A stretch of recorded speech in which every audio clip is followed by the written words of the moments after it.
Hello, here we are at Warwick Avenue tube station for this little walk along the Regent's Canal. That church is quite a landmark. Warwick Avenue is the tube station for Little Venice, as it's called, and the Grand Union Canal, the Regent's Canal, is this little section of the Grand Union Canal. And this is as good a place as any to start. Maybe it's not the best, because as you'll see, it's a little awkward at first. Skateboarding is prohibited, fine. Anyway, you come out of the tube station and you go up this road to the canal, basically. If you want to start at a pub, Warwick Place, just up here, has the Warwick Castle pub, which we were a little early in the morning. The pubs don't normally open until later on, like 11ish or something, but there it is. That might be a good place to meet people anyway, and before you start, and then you just carry along Warwick Place if you like, and just at the end of it there is the canal, and Little Venice as it's called because it's, well, got canals in it.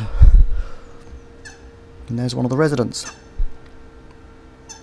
Now this Grand Union Canal, or Regent's Canal in this section, actually stretches for hundreds of miles. It goes from London to Liverpool, and there's a canal network across the entire country, in fact, pretty much. Because in the early days of the Industrial Revolution, the canals were used for shipping coal and iron and things like that up and down the country. This was before the railroads. But these days they're basically picturesque and are used mainly by tourists and a few residents. A lot of these barges, people actually live in them.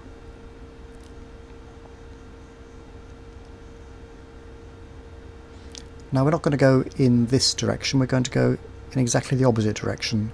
So we cross over the bridge that we're standing on here and go away back. This is the view from the other side of the bridge, and this is where we're going. In fact, to the left of this picture, we're going to go down that path.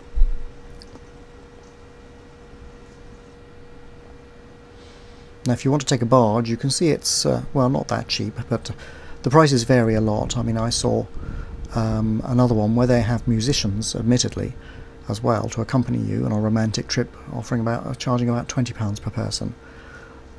But it's this walk from Warwick Avenue through to Camden Lock. You can do it in a couple of hours. That barge with the tent on is a mobile puppet theatre, which is open occasionally. In the summer season it does a couple of shows a day, something like that, for kids. Anyway, you walk along this path, and that's basically what you do. Now there are a few obstacles on your way in the early part of the journey, and you'll see them.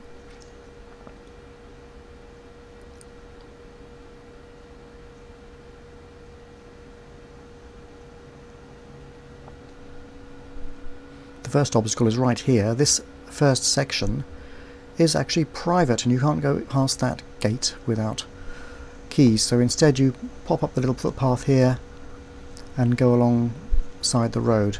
The trees are huge, so it's a little awkward to navigate past them on the pavement or footpath, but you go along here. It's a Jubilee Greenway apparently, and 100 metres further on, 100 yards, you get up here and you recognise the spot because there's this cafe straddling the canal. It goes actually over the top of the canal, and the canal goes through a tunnel underneath. There it is.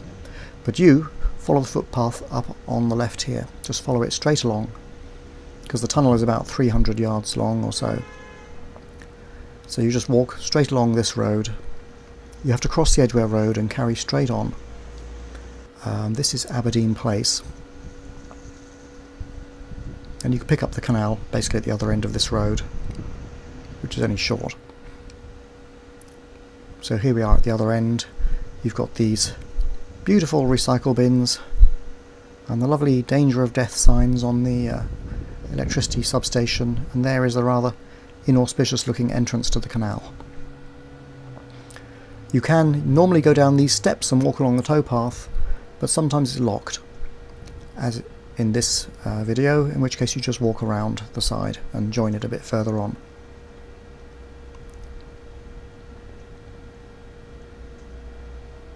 So yes, it's a bit of an obstacle path, but it still makes a nice journey.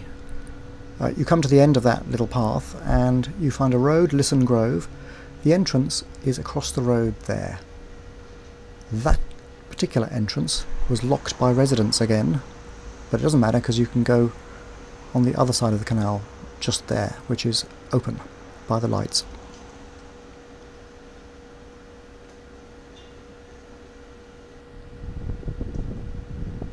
So there's a little sign there telling you it's closed sometimes. Not a big deal. But it would be nice to actually walk alongside the canal. So anyway, go in here. You go along this path there on the right of the canal. Another 100 yards and you can rejoin the canal properly by actually going down to the towpath level.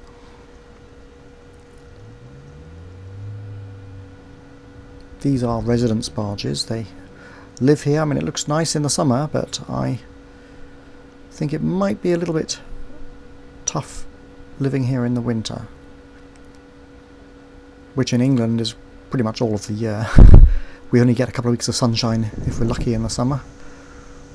Really, we were very lucky to have this lucky day, or sunny day in June.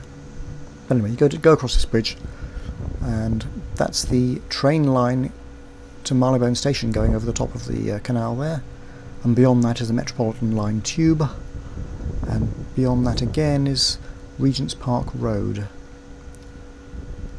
That's 3 bridges just here. And once you're past this sort of rather basic looking section, you get to a nicer part. So this building is just by the Regent's Park Road. So we go under this bridge, and we are now right on the outskirts of Regent's Park, and you can see it's looking a bit nicer.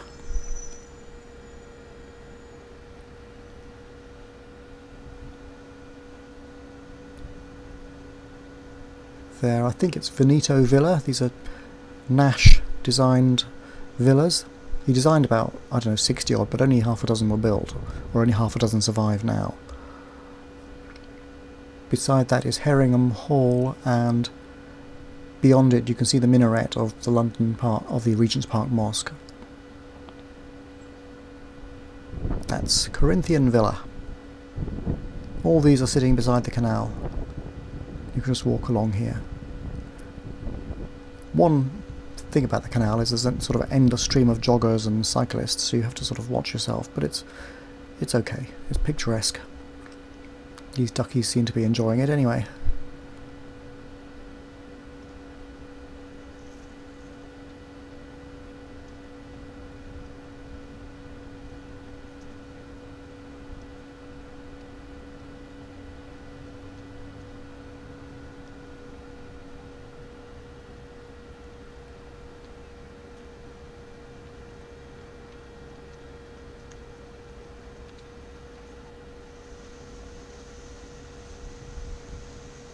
And a bit of drama. This is a bit like a BBC Nature documentary, isn't it? Except this is not manufactured for the cameras. This is really happening. Well, they're doing all right.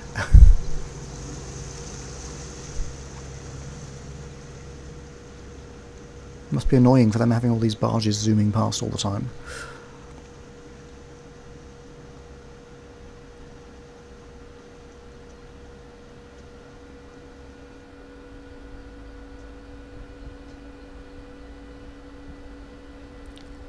Dedicates this to all the naughty words who died in ... Some cynicism there, perhaps. That is Blow Up Bridge in the distance, because a barge blew up under it. It was carrying gunpowder 100 or more years ago, and the bridge had to be, in fact, rebuilt to some degree.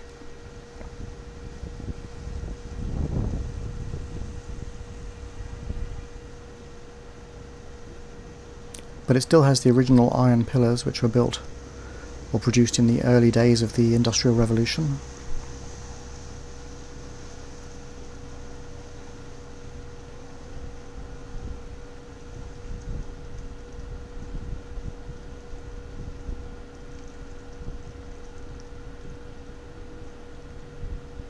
That barge is one of the river buses. Well, that's how they build themselves. These are the iron or steel pillars made in Coalbrookdale. Was it the Derbys of Coalbrookdale? I don't remember who were the original industrialist foundry people there. I don't remember my history lessons. Those are score marks from the ropes, because they used to use ropes and horses to tow the canal barges along. So that's a really antique.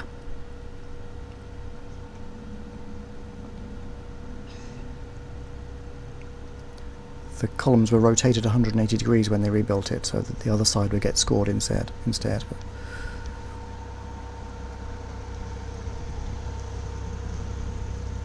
That's why the score marks are on the outside. I don't know what to say about that. Nice picky. And here we are. The canal passes right beside a London Zoo, and that's the Giraffe House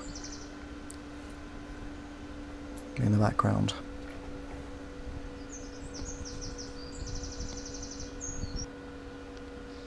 And here is the Snowden Aviary.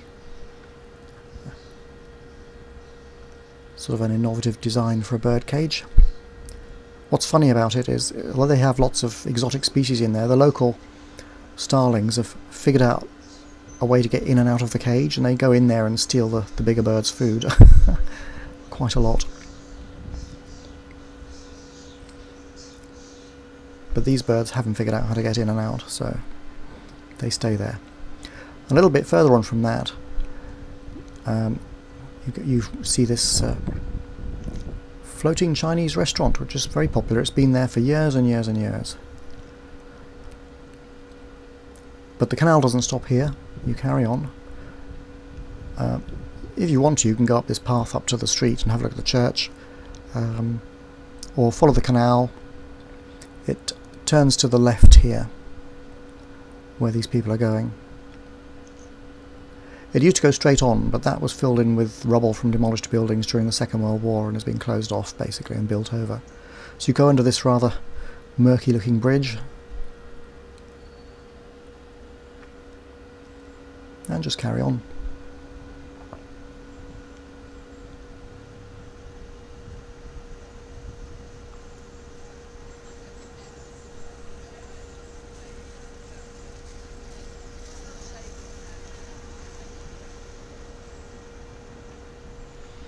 I think they don't clean up all the graffiti here because it's sort of an arty-farty area, and I think they like that sort of stuff actually.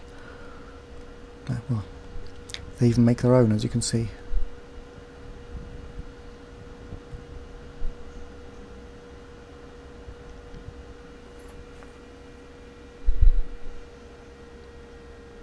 This is some sort of a memorial to Amy Winehouse. Well, I don't think she flew too high. She had other issues, I think.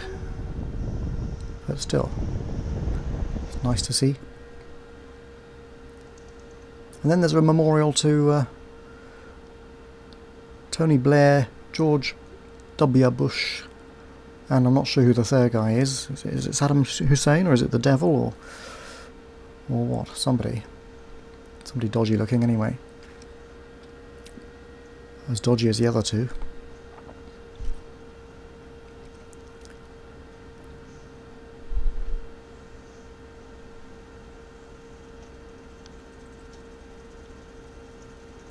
As I say, they kind of like their graffiti around this part. I don't even think it's considered vandalism anymore, it's sort of art.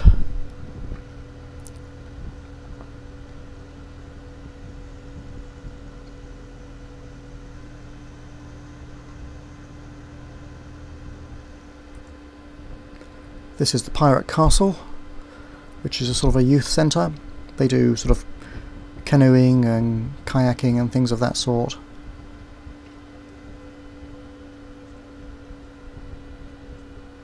For youth.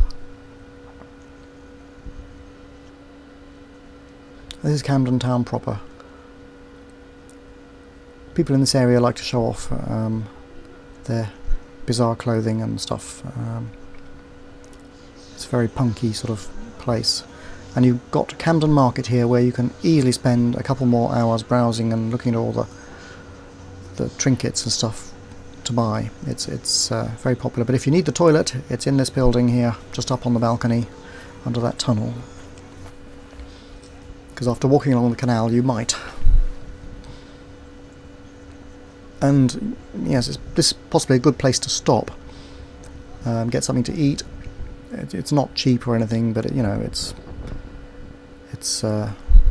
simple.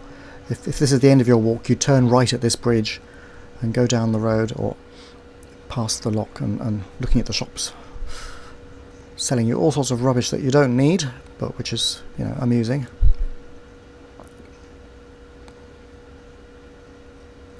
And Camden Town Underground Station is just down the road. Or you can carry on along the canal.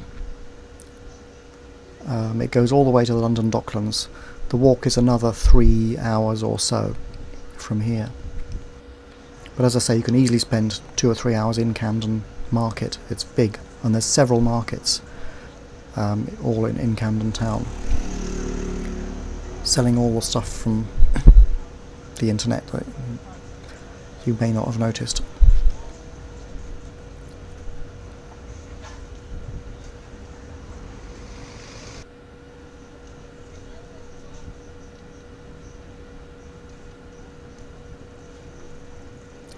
So, okay, I hope that's of some interest, and goodbye for now.